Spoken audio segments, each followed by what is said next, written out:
The morning sun beat down on Red Mesa like a hammer on an anvil, turning the dust-covered streets into ribbons of scorching earth. Grace Morgan stood at the window of her small cabin, watching the townspeople hurry past without so much as a glance in her direction. Her weathered hands, which had delivered hundreds of babies into this harsh world, trembled slightly as she clutched a crumpled letter. Another rejection, another reminder of what she could never be. Barren. The word echoed in her mind like the toll of a funeral bell. In a frontier town where a woman's worth was measured by the children she bore, Grace Morgan was considered less than nothing. It didn't matter that she had saved more lives than Dr. Hamilton with his fancy Eastern degree. It didn't matter that mothers whispered her name in prayer when their time came. She was 43, childless, and in the eyes of Red Mesa, useless. The cabin felt smaller today, its walls pressing in with the weight of 20 years' worth of memories. Each corner held ghosts of the women she'd helped. Sarah Jenkins, who'd nearly died birthing twins; Martha Caldwell, the mayor's own wife, who'd begged for Grace's help when Dr. Hamilton had given up; young Lily Patterson, barely 16, who'd gripped Grace's hand so tight it left bruises. Yet none of them would acknowledge her on the street anymore, not since Reverend Blackwood had preached that sermon about women who defy God's natural order. Grace moved to her medicine cabinet, running her fingers over the bottles and jars she'd collected over the years. Laudanum for pain, willow bark for fever, herbs she'd learned about from an old Mexican woman who'd passed through town years ago. Each remedy represented knowledge hard-won through experience, not from any medical school that wouldn't accept women anyway. But what good was knowledge when no one would let you use it? The heat inside the cabin was stifling, but stepping outside meant facing the judgment of the town. She'd tried to maintain her dignity these past months, keeping her head high despite the whispers and turned backs. But last week had broken something inside her. Mrs. William Garrett, pregnant with her 5th child, had gone into labor 2 months early. The family had sent for Dr. Hamilton first, of course, but when complications arose when the baby was turned wrong and Mrs. Garrett's screams could be heard 3 houses away, someone had run for Grace. She'd grabbed her medical bag and rushed through the dusty streets, her heart pounding with the familiar mix of fear and determination that came with every difficult birth.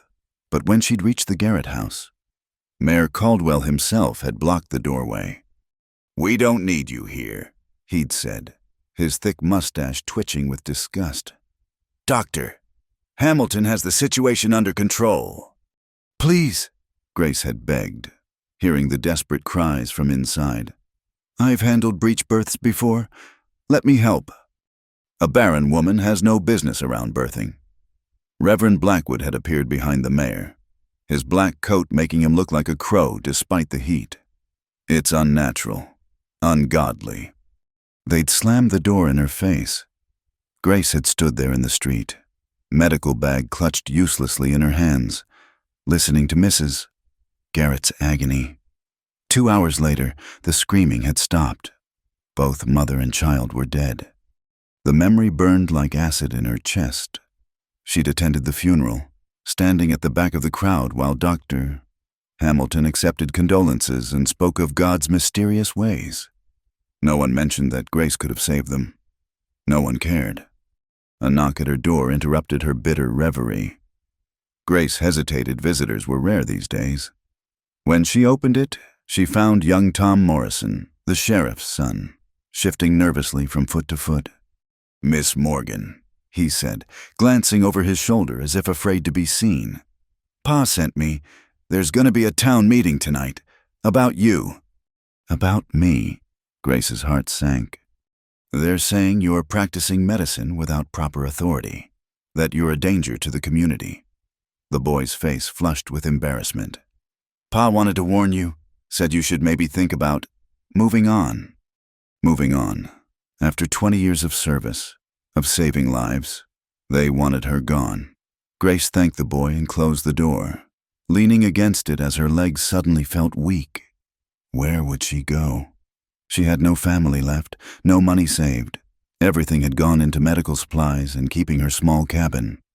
The afternoon dragged on like molasses. Grace tried to busy herself with organizing her supplies, but her hands shook too badly. She'd delivered Tom Morrison himself, 17 years ago, on a night when the snow had blown so hard no one could get to the doctor in the next town. She'd saved his mother's life when the birth went bad. Now they wanted her gone.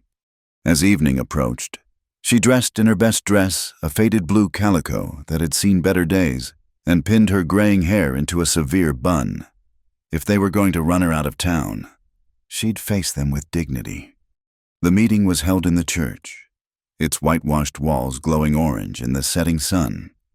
Grace could hear the crowd inside before she even reached the door. Taking a deep breath, she entered. The talking stopped immediately. Dozens of faces turned to stare at her, some hostile, some embarrassed, none friendly.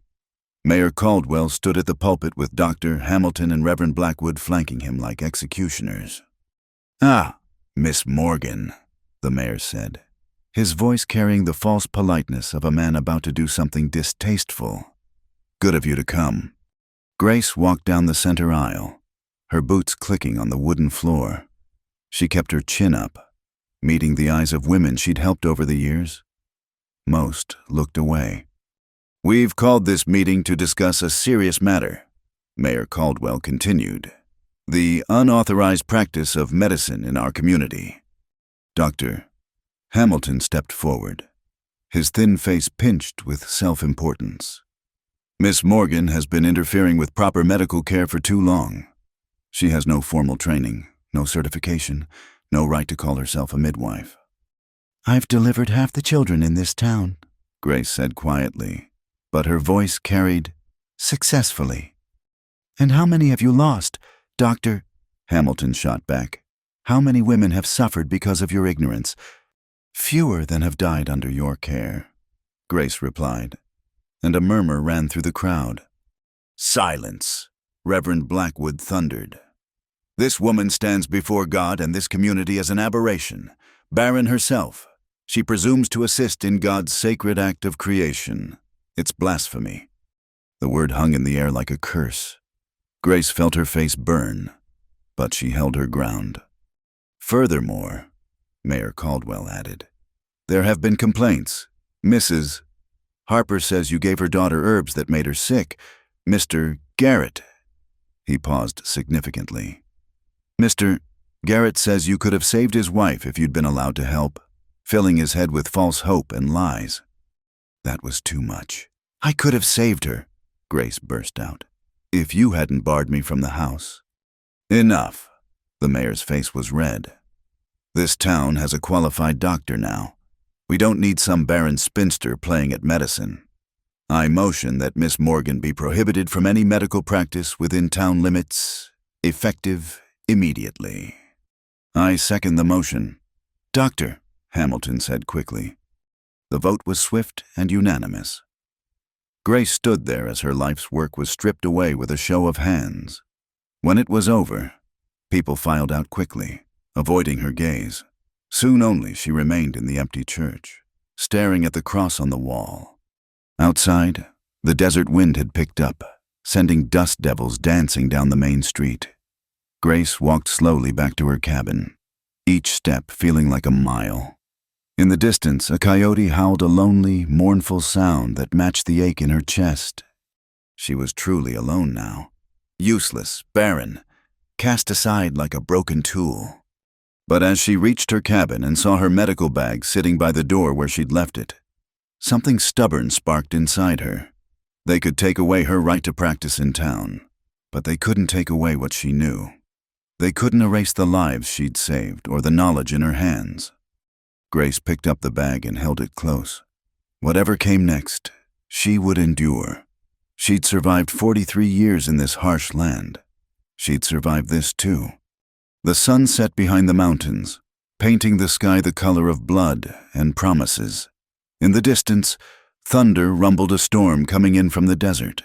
Change was in the air, whether Red Mesa was ready or not. 3 days had passed since the town meeting, and Grace Morgan had barely left her cabin. The shelves that once held her medical supplies stood half empty. She'd given away what she could to the Mexican families who lived on the outskirts of town, the only ones who still dared to accept her help. The rest she packed carefully, though she had no idea where she would go. The morning of the fourth day dawned hotter than usual, the air thick and oppressive like a wool blanket. Grace stood at her window, watching dust devils dance across the empty street, when she heard a sound that made every person in Red Mesa freeze with terror. Hoofbeats, many of them, coming fast from the desert. Grace moved to her door as others did the same, peering out with frightened faces. The Apache rarely came to town, and never in numbers. The peace between them and the settlers was fragile as spider's silk, maintained only through careful distance and occasional trade. But this was different. These riders came with purpose. The lead rider appeared first through the heat shimmer, and Grace's breath caught, even from a distance. She could see the man's bearing proud, fierce, commanding. As he drew closer, she could make out more details, the traditional clothing decorated with silver, the rifle across his back, the feathers in his long black hair. But it was what he carried in his arms that made her gasp. A child, a boy, perhaps 10 years old, limp and bloodless. Behind him rode 20 warriors, their faces painted for war but their weapons sheathed. The message was clear: they came in desperation, not aggression. The town erupted in panic. Women grabbed their children and ran for their houses. Men scrambled for rifles. Sheriff Morrison emerged from his office, hand on his pistol, but he looked as frightened as everyone else. The Apache chief, for that's what he clearly was, rode straight down Main Street, ignoring the commotion. His dark eyes scanned the buildings until they found what he sought: Dr. Hamilton's office with its painted sign. But he rode past it. Grace watched in amazement as the chief continued down the street, his gaze now searching faces instead of buildings. When his eyes met hers, he pulled his horse to a stop. "You," he said in accented but clear English. "You are the healing woman, not the man with papers." The words rang out in the sudden silence. Every person in Red Mesa held their breath. "Dr." Hamilton had emerged from his office, his face red with indignation. "Now see here." The chief's glance silenced him. When he looked back at Grace, she saw something in his eyes. She recognized the desperate hope of a parent watching their child slip away. "My son," he said simply. "Snake bite. 2 days past. The medicine men have tried. He dies." Grace looked at the boy in his arms. Even from her doorway, she could see the telltale swelling, the fevered flush, the shallow breathing. Rattlesnake. From the look of it, 2 days was bad, very bad. "Bring him inside," she heard herself say. No, Mayor Caldwell had appeared, flanked by several armed men. "Miss Morgan, you are forbidden from practicing medicine. And you," he turned to the chief, "you have no business here. Take your boy and leave." The chief's expression didn't change, but his warriors shifted restlessly on their horses. One wrong move, one shot fired, and Main Street would become a battleground. "The boy will die," Grace said, stepping out of her doorway. "Is that what you want, a child's death on your conscience?" "Better that than an Indian uprising," someone shouted from the crowd. The chief dismounted in one fluid motion, still cradling his son. He walked directly to Grace, ignoring the guns now pointed at him. Up close, she could see the lines of exhaustion and grief etched into his weathered face. "I am Nache," he said, "war chief of the Chiricahua. This is my son, Taza. Save him, and you will have my protection always. Let him die." He didn't finish the threat. He didn't need to. Grace looked into the face of the dying boy, so young, so innocent of the hatred between their peoples. Then she looked at Dr. Hamilton, who stood frozen in his doorway, making no move to help. "Bring him," she said to Nache, turning toward her cabin. "Stop." Sheriff Morrison had drawn his gun. "Miss Morgan, I'm warning you." "Then shoot me," Grace said without turning around. But know this: when this boy dies, and his father's warriors paint themselves for vengeance, remember that you could have prevented it. Remember that your pride cost more lives than you can count." She walked into her cabin, leaving the door open behind her. For a moment, nothing happened. Then Nache followed her inside, and his warriors dismounted to form a protective circle around the building. Inside, Grace was already moving with the efficiency born of decades of practice. "Put him on the table," she ordered, clearing her medical supplies with one arm. Gently, Nache laid his son down with infinite care. In the light from the window, Grace could see the bite marks on the boy's leg, 2 punctures, swollen and discolored, with red streaks running up toward his torso. The poison was spreading through his system. "How long since he was bitten?" she asked, already reaching for her supplies. "2 sons," Nache replied. "We tried our medicine, cut the wound, sucked the poison, used the sacred herbs. Nothing works." Grace nodded grimly. Traditional Apache medicine was often effective, but rattlesnake venom was unforgiving.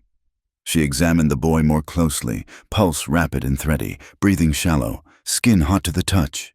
He was slipping into shock. "I need water," she said. "Boiled, as much as you can bring. And ice, there's an ice house behind the general store." Nache barked orders in Apache through the door. Grace heard feet running.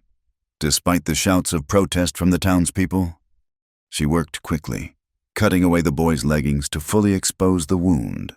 The flesh around the bite was necrotizing, dying, but not as badly as she'd feared. There was still a chance. From her supplies, she pulled out a vial of ammonia, another of whiskey, and her precious store of digitalis foxglove extract that could help with the shock. But first, she needed to clean the wound. The door burst open. "Doctor!" Hamilton stood there, face purple with rage. "This is intolerable. You have no right." He stopped mid-sentence when Nache turned to face him, hand moving to the knife at his belt. "You," the chief said quietly, "you are the paper medicine man. Why do you not help?" Hamilton sputtered. That is, snake bites are invariably fatal after this much time." "So you do nothing." The contempt in Nache's voice was sharp as a blade. "You let a child die because your papers tell you he is already dead." "Get out," Grace said without looking up from her work. "Get out, or help. But don't stand there making excuses." Hamilton fled. Grace barely noticed. She was focused entirely on the boy now, cleaning the wound with the whiskey, watching his breathing, feeling his pulse. When the hot water arrived, brought by Apache warriors who glared at the townspeople gathering outside, she began the real work. "Hold him," she told Nache. "This will hurt." The chief took his son's hands, murmuring in Apache. Grace made a series of small incisions around the bite marks, allowing the poisoned blood to drain. The boy moaned, but didn't wake a bad sign. She worked steadily for the next hour, alternating between treating the wound and managing the boy's failing system. Small doses of digitalis to strengthen his heart, ammonia spirits held under his nose to stimulate breathing, cold compresses to fight the fever. Outside, she could hear the crowd growing larger, uglier. Someone was shouting about calling the cavalry from Fort Benson. Others argued that attacking the Apache would mean war. Through it all, Nache's warriors stood silent and watchful. "Why?" Nache asked suddenly. "Why do you help when your people forbid it?" Grace glanced up briefly. "Because I'm a healer. It's what I do, what I am." "They cast you out, call you worthless." "Yes, yet still you heal. A calling doesn't stop simply because others refuse to recognize it," Grace said, checking the boy's pulse again. Stronger, just slightly, but stronger. Nache was quiet for a moment. "My people have stories of women like you, spirit healers who walk between worlds. They are sacred to us. Your people are kinder than mine." Then, the afternoon wore on. Grace applied poultices to draw out the poison, forced small amounts of water between the boy's lips, monitored his vital signs, slowly, painfully slowly. Taza began to improve. His breathing deepened. The red streak stopped advancing. The fever broke. When the boy's eyes finally fluttered open just as the sun was setting, Nache made a sound Grace had never heard before. Part sob, part prayer. "Papa," Taza whispered in Apache.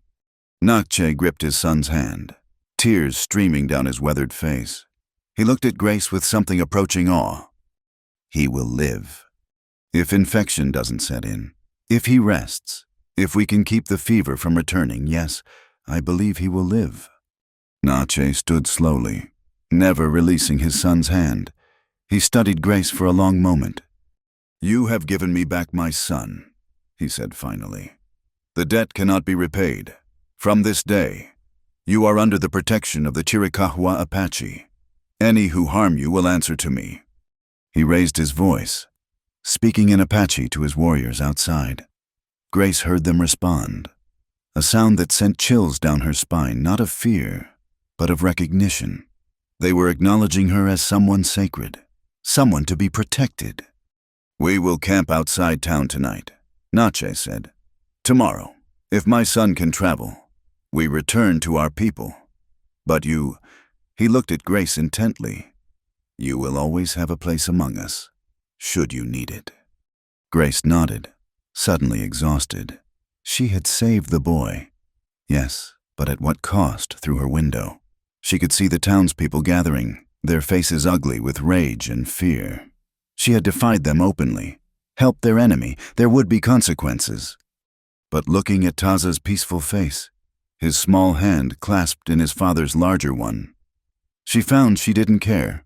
For the first time in months, perhaps years, she felt like herself again. She had remembered why she became a healer in the first place. Not for recognition, not for acceptance, but for moments like this, when skill and compassion could snatch life back from death's eager hands. Whatever came next, she was ready for it. The night had been long and tense. Through her window, Grace could see the Apache warriors maintaining their vigil, their campfires casting dancing shadows against the buildings of Red Mesa. The townspeople had retreated to their homes, but she knew they were watching, waiting, planning. As dawn broke over the desert, painting the sky in shades of rose and gold, Grace checked on her patient one more time. Taza's fever had stayed down through the night, and his breathing was steady. The wound, while still angry-looking, showed no signs of the spreading infection she'd feared. "He needs at least another day before he can travel," she told Nache, who had not left his son's side. Moving him too soon could... A commotion outside cut her short. Through the window, she saw Mayor Caldwell approaching with Sheriff Morrison and a dozen armed men. "Doctor," Hamilton strutted beside them, medical bag in hand. "Here we go," Grace muttered, moving to the door. "Grace Morgan," Caldwell's voice boomed across the dusty street. "By the authority vested in me as mayor of Red Mesa, I order you to surrender that Indian child to Dr. Hamilton's care immediately." Grace stepped onto her porch, acutely aware of the Apache warriors rising to their feet, hands moving to weapons. "The boy cannot be moved," she said calmly, "and he's responding well to treatment." "Treatment from an unlicensed practitioner," Hamilton sputtered. "This is a matter of public health and safety. I demand to examine the patient." Nache appeared in the doorway behind Grace, his presence immediate and intimidating. "The woman saved my son. You!" He looked at Hamilton with undisguised contempt. "You would have let him die." "Now see here," Hamilton began, but Nache cut him off. "I watched you yesterday, saw you hide in your wooden box while a child lay dying. You are no healer. You are a coward with papers." Hamilton's face turned crimson. "Sheriff, I demand you arrest this woman for practicing medicine without a license and endangering public welfare." Morrison looked uncomfortable, his hand resting on his pistol but making no move to draw it. He was outnumbered, and everyone knew it. "Perhaps," a new voice interjected, "we should see the patient before making any arrests." Grace turned to see Samuel Hartley, the town's bank president and one of its more level-headed citizens, pushing through the crowd. His wife, Clara, followed close behind. "Sam, what are you doing?" Caldwell demanded. "Being sensible, Charles," Hartley replied. "If the boy is truly responding to treatment, then Miss Morgan has done what Dr. Hamilton claimed was impossible. I'd like to see this miracle for myself." "So would I," Clara Hartley added, surprising everyone. She rarely spoke at public gatherings. "Grace delivered all 3 of my children safely. I trust her judgment." A murmur ran through the crowd. Other women began to speak up tentatively at first. Then, with growing confidence, Martha Hodges mentioned how Grace had saved her during a hemorrhage. Young Mrs. Bennett talked about the breech birth Grace had managed when everyone said she'd die. "Enough," Reverend Blackwood pushed forward, his black coat flapping. "This woman consorts with heathens. She defies God's will and the natural order." "What's unnatural?" Grace said, her voice carrying clearly. "Is letting a child die because of prejudice. What's against God's will is turning away from suffering when you have the power to help." "Let them see," Nache said suddenly. He stepped aside, gesturing toward the cabin. "Let all see what the paper man would not do and the healing woman would." It was a challenge and an invitation rolled into one. After a moment's hesitation, Hartley stepped forward, followed by his wife and several other townspeople. Even some of Caldwell's armed men lowered their weapons, curiosity overcoming fear. Inside the small cabin, Taza lay peaceful on Grace's table, covered by one of her quilts. His color had returned to near normal, and when the strangers entered, his eyes opened clear and alert. "Papa," he said in accented English, looking for his father. Nakche was there immediately, taking his hand. "I am here, my son." "Doctor," Hamilton pushed through to examine the boy, though Nakche's warning glare kept him from touching, even from a distance. The improvement was undeniable. The wound was clean and beginning to heal. The swelling reduced dramatically. "Impossible," Hamilton muttered. "After 2 days, the venom should have the tissue damage alone." "Should have killed him?" Grace asked. "Yes, by textbook standards, but medicine isn't just about what's written in books. Doctor, it's about observation, adaptation, and sometimes pure stubbornness." She moved to her medicine cabinet, pulling out various supplies. "I used a combination approach drainage to remove as much venom as possible, ammonia and alcohol to neutralize what remained, digitalis for the cardiac symptoms, and constant monitoring to adjust treatment as needed." "Digitalis," Hamilton's eyes widened. That could have killed him." "In the wrong dose, yes, in the right dose. It saved his life by stabilizing his heart rhythm." Grace met his gaze steadily. "I've been using foxglove extract for 15 years. Doctor, I know its properties better than any textbook could teach." Clara Hartley stepped closer to the boy. "May I?" she asked Nache. When he nodded, she gently touched Taza's forehead. "No fever. Remarkable." "It broke during the night," Grace explained. "The crisis has passed, though he'll need careful monitoring for the next few days. Then he'll stay here," Nache declared, "under the healing woman's care." "Absolutely not." Caldwell had found his voice again. "I won't have Apache camping in my town for days." "Your town," Nache's voice was dangerously quiet. "This land was Apache before your grandfathers were born. We allow you here, not the other way around." The tension ratcheted up again, hands moving to weapons on both sides. "Stop," Grace said firmly. "This is a sick room, not a battlefield.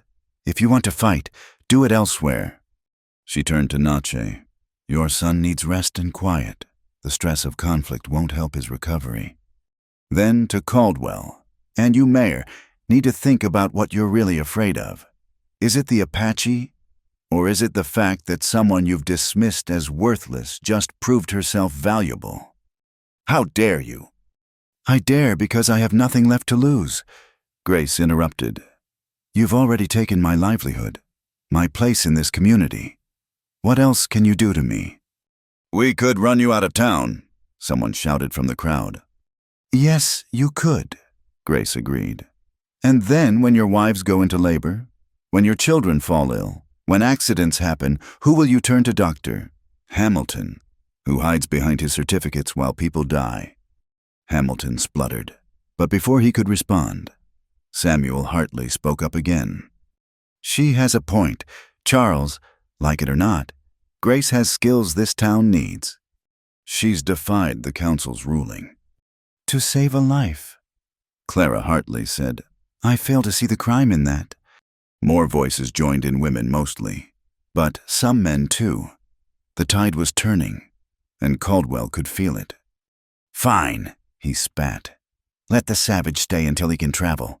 But you," he pointed at Grace, "you're finished in this town. When they leave, you leave with them." "You cannot exile a citizen without cause," Hartley protested. "I'm the mayor. I'll find cause." Caldwell turned on his heel and stalked away, most of his supporters following. The cabin felt suddenly crowded with the remaining townspeople. Grace noticed how they looked at her differently now, still wary, but with a grudging respect. "Miss Morgan," Clara Hartley said quietly, "I'm sorry. For all of it, we should have stood up for you sooner." Grace nodded, too tired to hold grudges. "What's done is done, right now. My concern is my patient." People began to file out, leaving Grace with Nache, Taza, and, surprisingly, Dr. Hamilton, who lingered by the door. "That was competent work," he admitted grudgingly. "The digitalis especially. Where did you learn to calculate dosages so precisely?" "Trial and error, mostly, and a good memory for what works." Grace began preparing a fresh poultice for Taza's wound. "Medicine is as much art as science. Doctor, maybe if you spent less time hiding behind your diploma and more time actually observing your patients, you'd know that." Hamilton's face flushed, but he didn't argue. Instead, he watched as Grace worked, her movements sure and practiced. When she began mixing herbs for a fever-reducing tea, he finally spoke again. "Those plants, where did you learn their properties?" "From anyone willing to teach," Grace replied. "Mexican curanderas, traveling medicine men, even an old Chinese herbalist who passed through town years ago. And yes," she glanced at Nache, "from the Apache, when they were willing to trade knowledge." The medical colleges would call that primitive superstition. The medical colleges would have let this boy die. Hamilton had no answer to that. He left without another word, but Grace had seen something in his eyes, doubt, perhaps, about his own rigid beliefs. As the day wore on, a strange peace settled over the scene.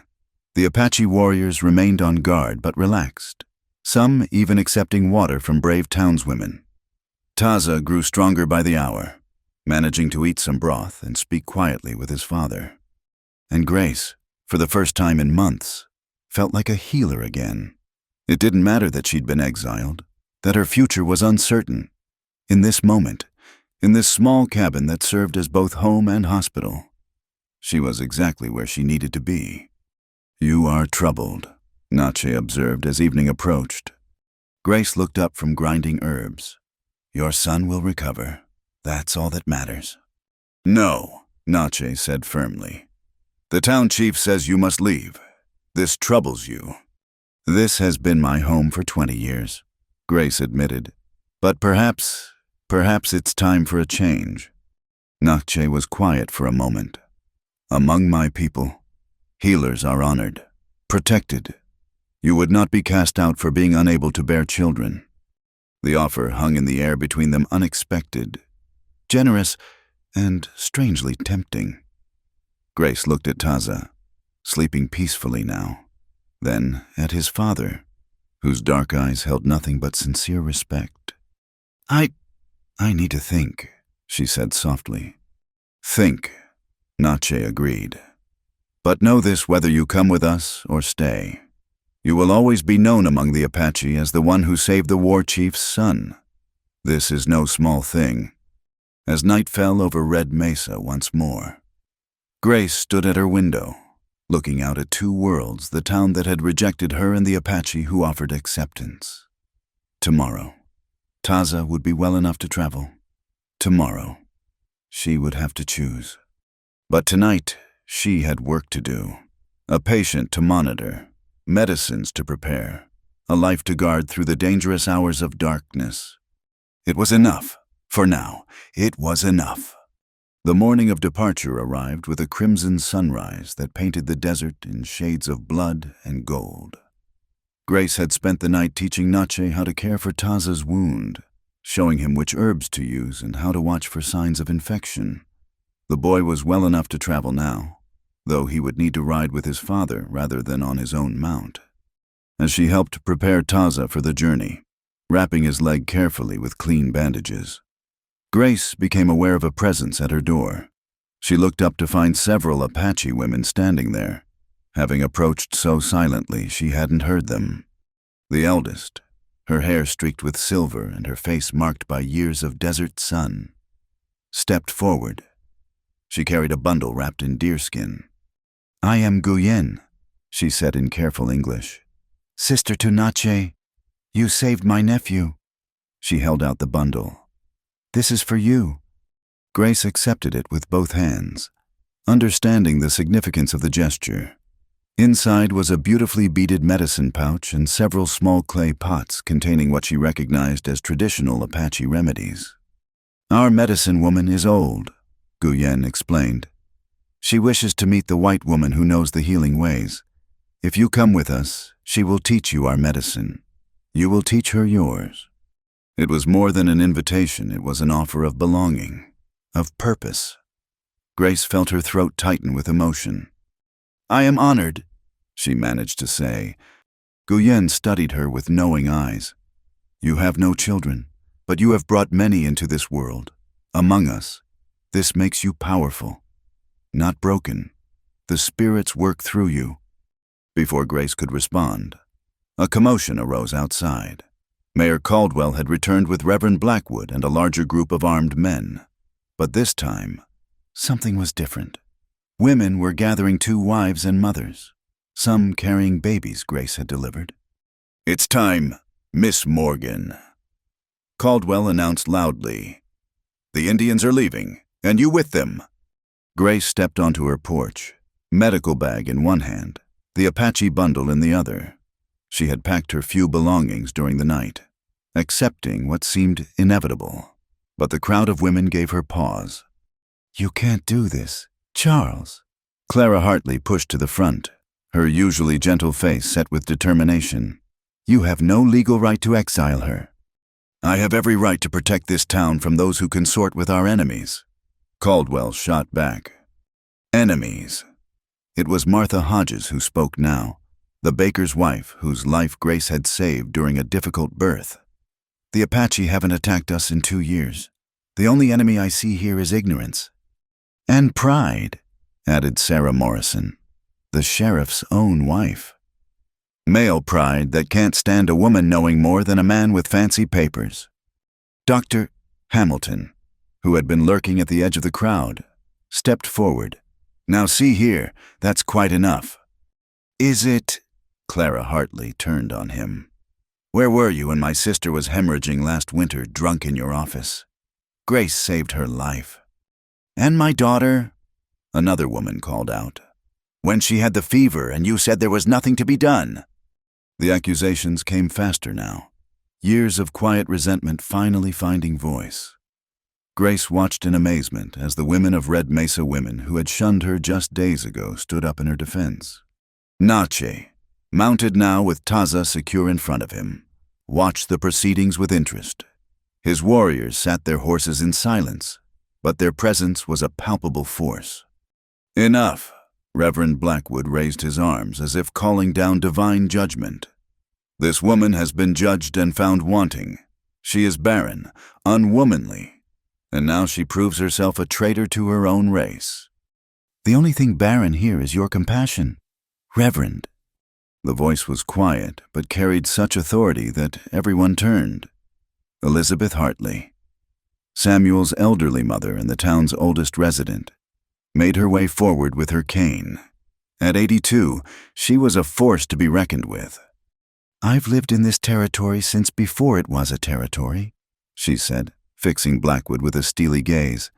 "I've buried 2 husbands and 5 children. I've seen Indian wars and plagues and droughts that would have broken lesser folk. And in all that time, I've never seen such foolishness as this." She turned to address the crowd. "Grace Morgan has delivered half the children in this town. She's saved more lives than anyone can count. And now, because she dared to save an Apache child a child, for mercy's sake, you want to cast her out." "The law," Caldwell began. "Don't talk to me about law. Charles Caldwell," the old woman snapped. "I remember when you were nothing but a card sharp looking for easy marks. You want to talk about law? Show me the statute that says saving a life is illegal. Show me where it's written that compassion is a crime." A murmur of agreement ran through the crowd. Grace saw Sheriff Morrison shift uncomfortably, clearly torn between duty and conscience. "Furthermore," Elizabeth Hartley continued, "if Grace leaves, who'll deliver the babies? Who'll tend the sick when Dr. Hamilton is too drunk or too proud to help?" She looked pointedly at several pregnant women in the crowd. "You think about that, ladies. Think hard." The division in the crowd was clear now, Caldwell and his supporters on one side, the women and a growing number of men on the other. The Apache watched it all with the patience of people who had seen many such conflicts among the whites. Then Taza spoke, his young voice cutting through the adult arguments. "Papa, the healing woman saved me. Why do her people want to hurt her?" Natche's response was loud enough for all to hear. "Because, my son, some people fear what they do not understand. They would rather hold on to their hatred than open their hearts to wisdom." He looked directly at Caldwell. "We Apache have a saying, the fool throws away the corn and keeps the cob. You are such fools, to cast away one who heals for the sake of your small minds." Grace felt tears prick her eyes, tears of gratitude, of sorrow, of uncertainty. She had packed to leave, had accepted exile. But now, seeing the town divided over her, she wasn't sure what was right. "I need a moment," she said quietly, retreating into her cabin. Inside, she looked around at the small space that had been her world for so long. The shelves that had held medicines, the table where she'd saved countless lives, the window where she'd watched the comings and goings of Red Mesa. Could she really leave it all behind? A soft knock interrupted her thoughts. She opened the door to find Natche standing there, having dismounted and left Taza with his aunt. "You are troubled," he said. It wasn't a question. "I thought I was ready to leave," Grace admitted. "But now you see that some of your people value you. Some, not all, maybe not enough." Natche was quiet for a moment, then spoke carefully. "Among my people, we have medicine women who choose to walk between worlds. They live partly with the tribe, partly alone, serving all who need them.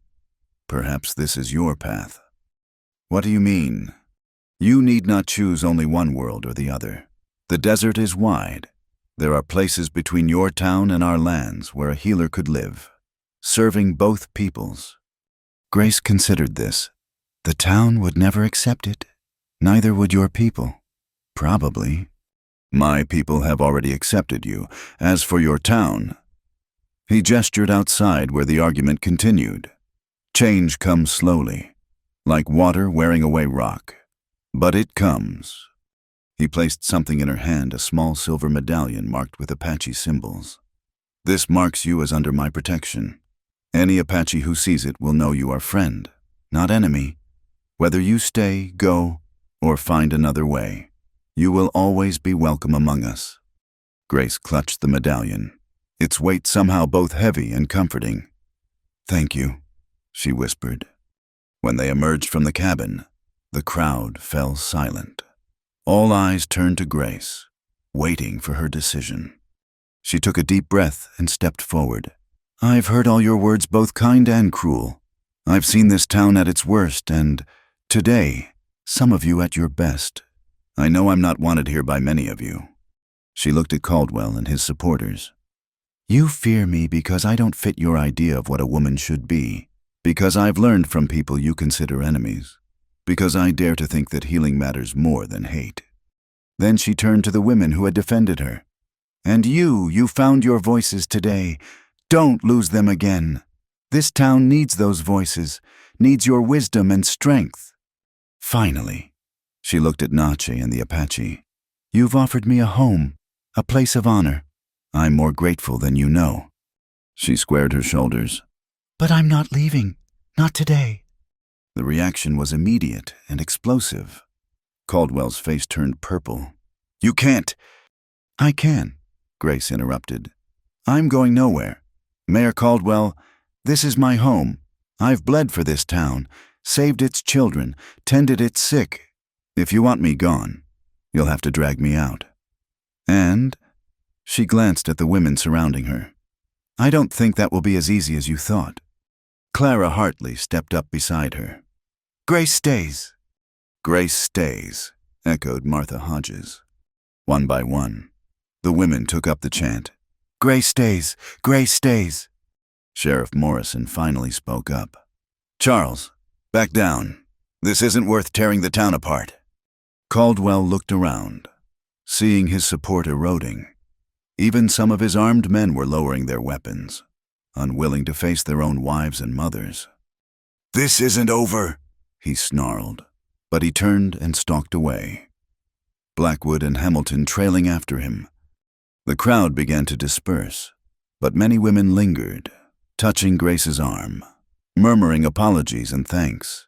It wasn't a complete victory. She knew there would still be those who shunned her, but it was a beginning. Nache mounted his horse again, settling Taza carefully. "You have chosen a hard path," he told Grace, "but perhaps the right one. The offer remains if you have need. Come to us." "And if you have need," Grace replied, "you know where to find me." Guyen approached one last time. "The old medicine woman says to tell you healing is not just about herbs and knives. It is about bringing together what has been separated. Today, you began such a healing." As the Apache rode away, Taza turned to wave, his young face bright with life that had nearly been extinguished. Grace waved back, the silver medallion warm in her hand. She stood there long after they disappeared into the desert heat shimmer, feeling the weight of the choice she'd made. Behind her, the town went about its business, forever changed by the events of the past days.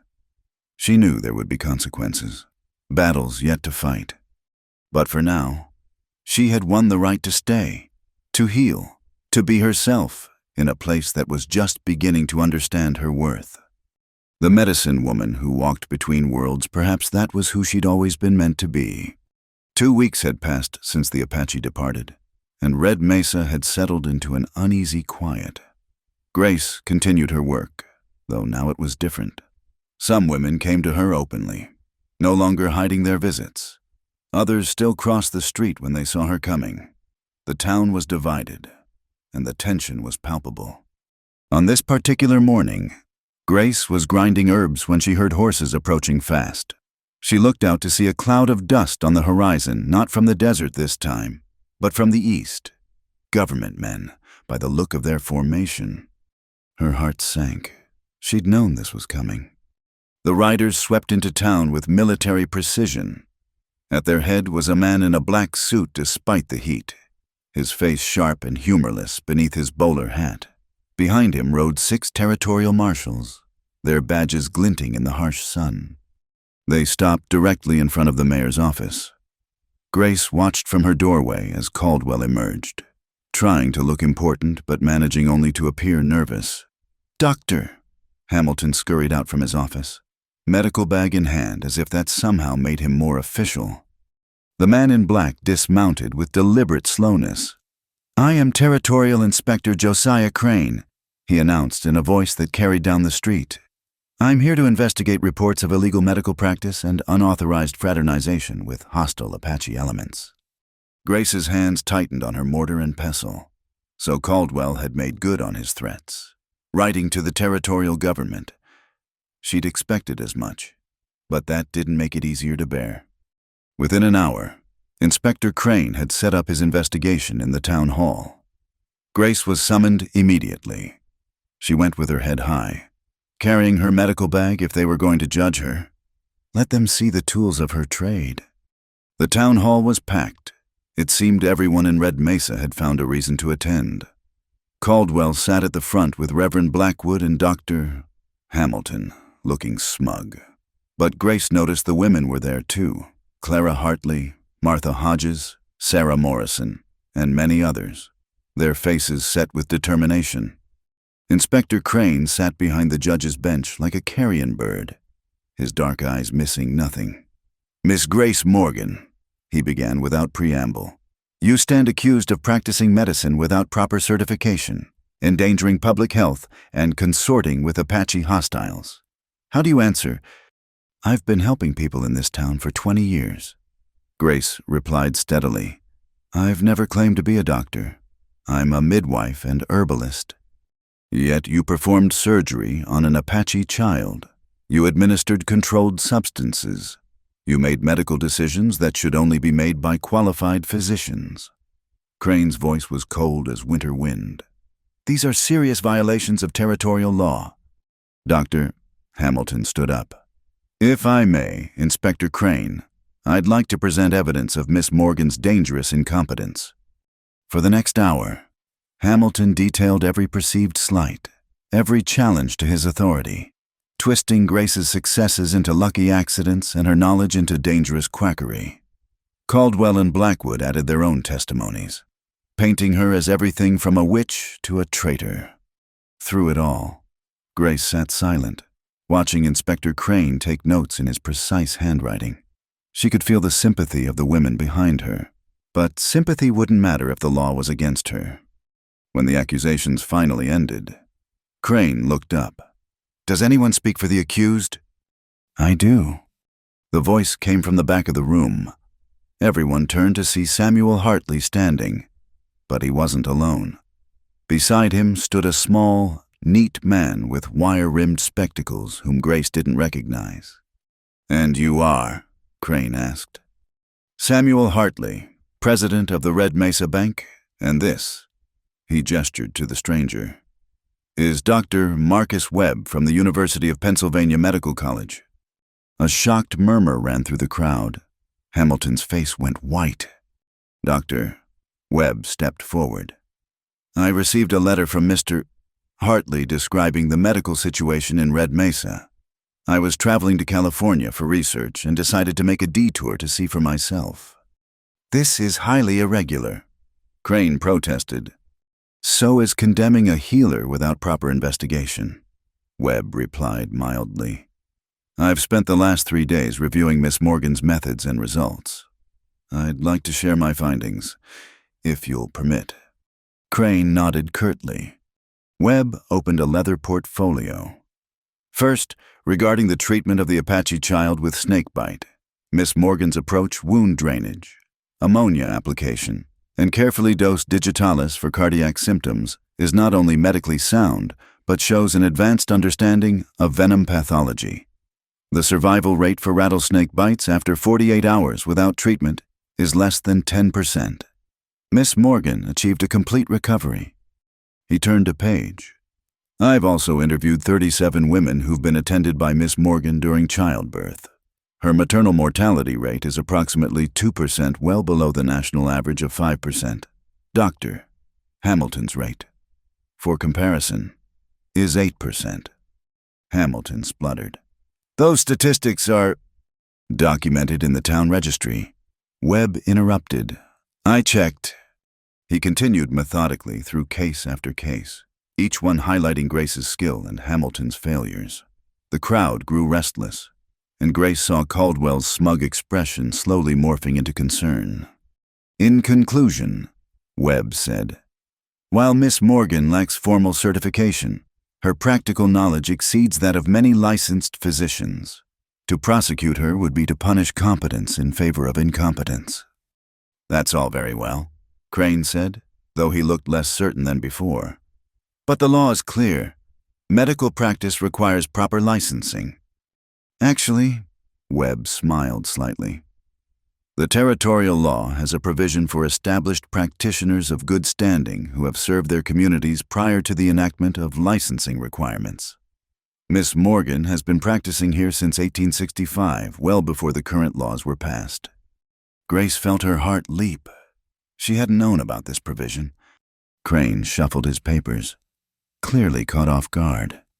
There's still the matter of fraternizing with hostiles. I believe I can speak to that. Another voice from the back. This time, Grace did turn, gasping along with everyone else. Nache stood in the doorway, dressed in a mixture of Apache and American clothing. Beside him was a white man in an army uniform, Colonel James Fletcher from Fort Benson. Chief Nache, the colonel said, came to the fort yesterday with information about rustlers planning to raid the cattle drives. His cooperation has likely saved many lives and prevented possible warfare. He credits Miss Morgan with creating the trust that made this cooperation possible. Nache stepped forward, ignoring the fearful murmurs. The healing woman saved my son. Through her, I learned that not all whites wish us harm. This led to talk instead of war. How is peace a crime? Inspector Crane looked increasingly uncomfortable. His simple investigation was becoming something far more complex. Clara Hartley stood up. Inspector, may we speak as well, the women of this town? Before Crane could refuse, she continued. Grace Morgan has been our lifeline for 20 years. Yes, she learned from Mexicans and Apache and anyone else who had knowledge to share. But isn't that wisdom, not weakness? She took learning wherever she could find it to better serve us. Other women rose, one by one, sharing their stories. The baby who couldn't breathe until Grace cleared its airways. The hemorrhage stopped with herbs when Hamilton had given up. The fever broken with willow bark tea. Each testimony added another stone to the wall of evidence in Grace's favor. But it was young Mary Patterson who provided the most powerful moment. Barely 17. She stood with an infant in her arms. "This is my daughter, Hope," she said, her voice shaking. "She wouldn't be alive if not for Miss Morgan. I was bleeding something terrible after she was born. Dr. Hamilton." She glanced at him. He said there was nothing to be done, said to prepare for the worst. She lifted her chin. Miss Morgan pushed him aside. She used techniques he called primitive and unseemly. But I'm alive. My baby has a mother. How can that be wrong? The room fell silent. Inspector Crane sat back, his rigid composure finally cracking. He looked at the packed room, the accusers growing smaller in their seats, the defenders standing tall, and Grace sitting quietly in the middle of it all. "This is unprecedented," he finally said. "I came here expecting a simple case of illegal practice. Instead, I find," he gestured helplessly, "you find a community divided." Grace spoke for the first time in an hour. Divided between those who fear change and those who embrace it. Between those who value papers over results and those who value life over law. She stood, addressing the room as much as Crane.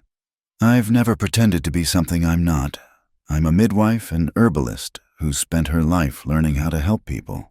If that's a crime, then I'm guilty. But if healing is wrong, what does that make us as a society?" Crane was quiet for a long moment. Then, "Dr. Webb, would you be willing to formally certify Miss Morgan's competence?" Webb nodded immediately. "I'd be honored. In fact, I'd like to propose she be granted a special territorial license recognizing her as a practicing midwife and herbalist." "That's outrageous," Hamilton burst out. "She's not qualified." "More qualified than you in many areas." Webb said coolly, "Perhaps you should worry less about her credentials and more about improving your own skills." Crane raised his hand for silence. "I'll need to review the territorial statutes and consult with the governor. Until then, Miss Morgan, you may continue your practice under Dr. Webb's supervision." "I'll be staying in town for another week," Webb added. "I'd like to learn some of Miss Morgan's herbal preparations. Actually, The Academy would be very interested. The meeting dissolved into chaos, protests from Caldwell's faction, celebration from Grace's supporters, and general confusion from everyone else. Through it all, Grace sat still, hardly believing what had happened. Nache approached her in the tumult. You see, walking between worlds is difficult, but not impossible. Thank you for coming, Grace said softly. You didn't have to involve yourself. You saved my son. The debt remains. He paused, then added quietly, and perhaps I too am learning to walk between worlds. As people filtered out, arguing and discussing, Grace found herself standing with Dr. Webb. That was remarkable, she told him. How did you really come to be here? Webb smiled. Samuel Hartley is my cousin, but everything I said was true. Your work is impressive. The medical field needs more practitioners who understand that healing is about more than textbook knowledge. Dr. Hamilton won't forgive this. No, but perhaps he'll learn from it. Competition might improve his practice. Webb adjusted his spectacles. Now, about those Apache remedies, I'm particularly interested in their use of desert plants for infection control. As they talked, Grace felt something shifting in the air of Red Mesa. The battle wasn't over Caldwell, and his allies wouldn't give up easily. But for the first time in months, she felt the ground solid beneath her feet. She was still here, still healing. And now, perhaps, building a bridge between the worlds she'd been walking between all along. Spring came early to Red Mesa that year, painting the desert in unexpected colors, purple lupines, golden poppies, and the soft pink of cactus blooms. Grace stood at the edge of town, watching the sunrise paint the mountains in shades of copper and rose. At 52, her hair was more silver than brown now, and the lines on her face mapped years of sun and sorrow, triumph and loss. 5 years had passed since the hearing in Phoenix. 5 years that had transformed not just her life, but the entire character of Red Mesa. The clinic she now ran with Dr. Hamilton occupied a new building on Main Street, its sign reading Red Mesa Medical Partnership in both English and Apache. You're out early. Grace turned to find Nache approaching on foot, his own hair showing threads of gray. He moved with the same quiet grace, but she could see the weight of years and responsibility in his bearing. Couldn't sleep, she admitted. Today feels significant somehow. He nodded, understanding without explanation. They'd developed that over the years, a communication that needed few words. The council meets today. Yes. The Apache Tribal Council and the Red Mesa Town Council were holding their first official joint session, working toward a formal peace and cooperation treaty.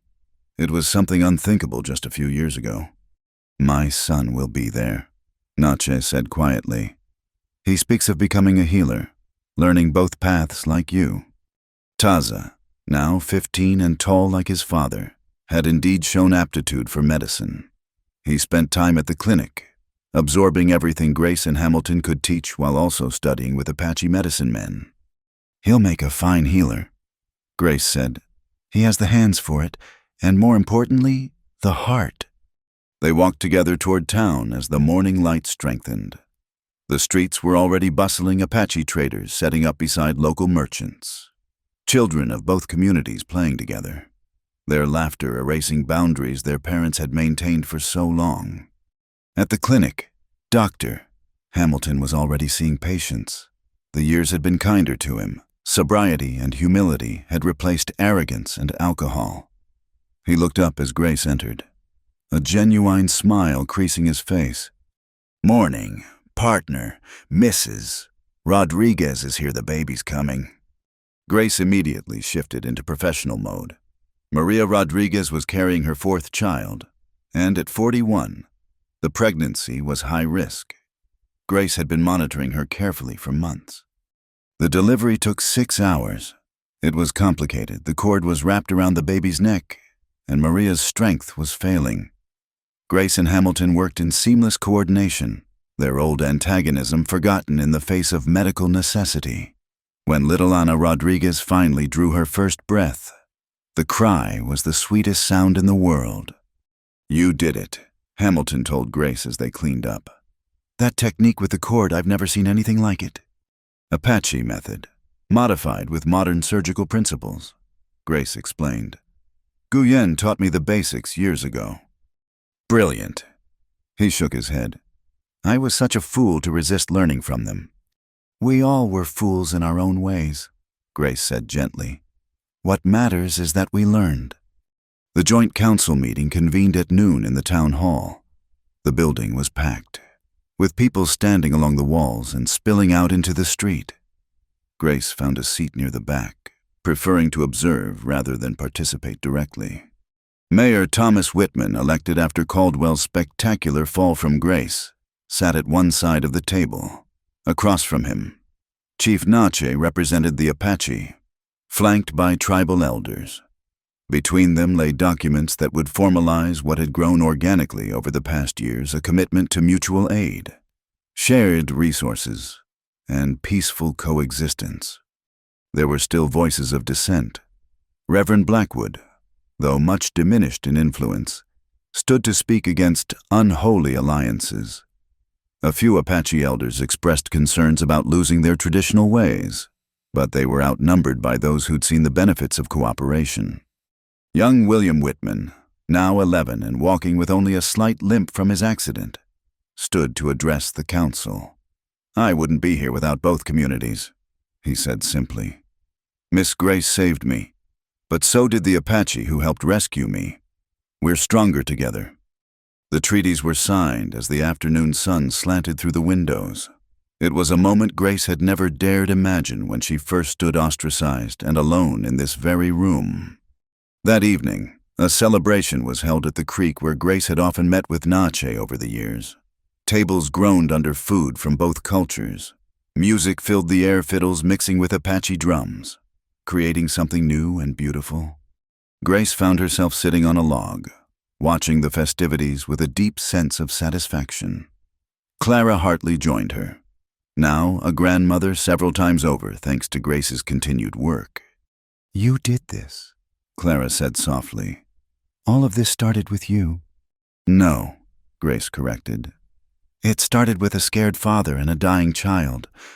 I was just the bridge." "Still," Clara squeezed her hand, "we owe you so much." As the evening wore on, people approached Grace one by one. Young mothers she'd helped through difficult births, Apache warriors whose children she'd treated, even Dr. Hamilton, slightly awkward but sincere in his gratitude for their partnership. But it was Nache who provided the evening's most poignant moment. As the celebration continued around them, he sat beside her on the log, silent for a long moment. "I have something for you," he said finally, producing a small leather pouch.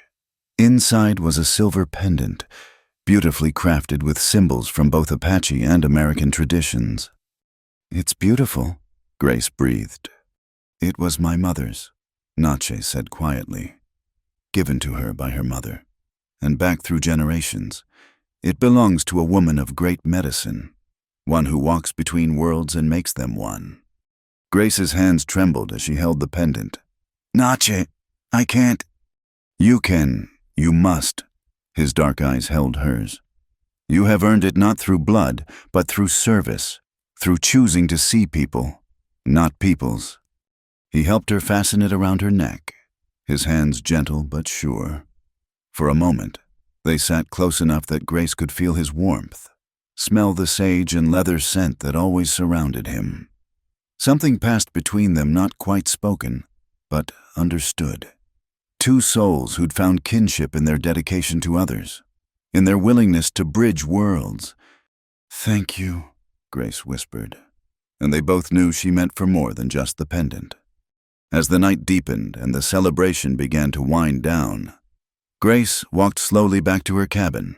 But she wasn't alone. People walked with her, Apache and white, a community that had learned to see beyond fear to possibility. At her door, she turned to look back at Red Mesa, her town, though so different from the place that had tried to cast her out. Lights glowed in windows where families of mixed heritage now lived. The clinic stood ready for whatever tomorrow might bring. Children who would grow up taking cooperation for granted slept peacefully in their beds. She touched the pendant at her throat, feeling its weight not heavy but substantial, like responsibility accepted and transformed into purpose. Inside her cabin, her medical bag sat ready as always, but now it contained an evolution of knowledge, traditional herbs beside modern instruments, Apache wisdom merged with Eastern medicine. Grace lit her lamp and sat at her table, opening her journal to write. Today marks not an ending, but a transformation. The woman who was called Barren has helped birth a new world. The midwife who was cast out has delivered two peoples into a shared future. I am no longer young, and my hair shows the silver of years. But my hands remain steady, and my purpose clear. They call me Woman Who Bridges, and I have learned that the greatest medicine is not in herbs or instruments, but in the willingness to reach across the void of misunderstanding. Every child I deliver now will grow up in a world where Apache and white are neighbors, not enemies. Every life I save adds another thread to the web of connection we're weaving. I do not know how many years remain to me, but I know how I will spend them in service, in teaching, in continuing to build bridges. Taza and others will carry on this work when my hands finally still. The clinic will outlive us all, a testament to what can happen when healing refuses to recognize borders. Tonight, I am content. Tonight, I am exactly where I belong, not fully of one world or another, but standing in the space between, holding them together. It is enough. It is more than enough. It is everything. Grace closed the journal and prepared for bed, knowing tomorrow would bring new challenges, new opportunities to heal. But for tonight, she allowed herself to rest in the knowledge that the useless, barren midwife had become something neither she nor Red Mesa had ever imagined, a cornerstone of a new world built on understanding rather than fear. The desert wind sang through the sage, carrying the scent of rain and promises, and Grace Morgan, Woman Who Bridges, slept peacefully, the pendant warm against her heart, surrounded by a community that had learned the most difficult lesson of all, that our common humanity is always stronger than our differences. In the morning, there would be babies to deliver, wounds to tend, knowledge to share, but that was tomorrow. Tonight belonged to gratitude and the quiet joy of a life well lived, a purpose fulfilled, and a legacy that would outlive them all. Thank you so much for listening to this story. I'd love to know where you're enjoying this tale from. Please share in the comments below. Don't forget to subscribe to the From Wild West channel and let me know your thoughts about Grace's journey. Did her story touch your heart as it did mine? What part resonated with you most? Looking forward to our discussion.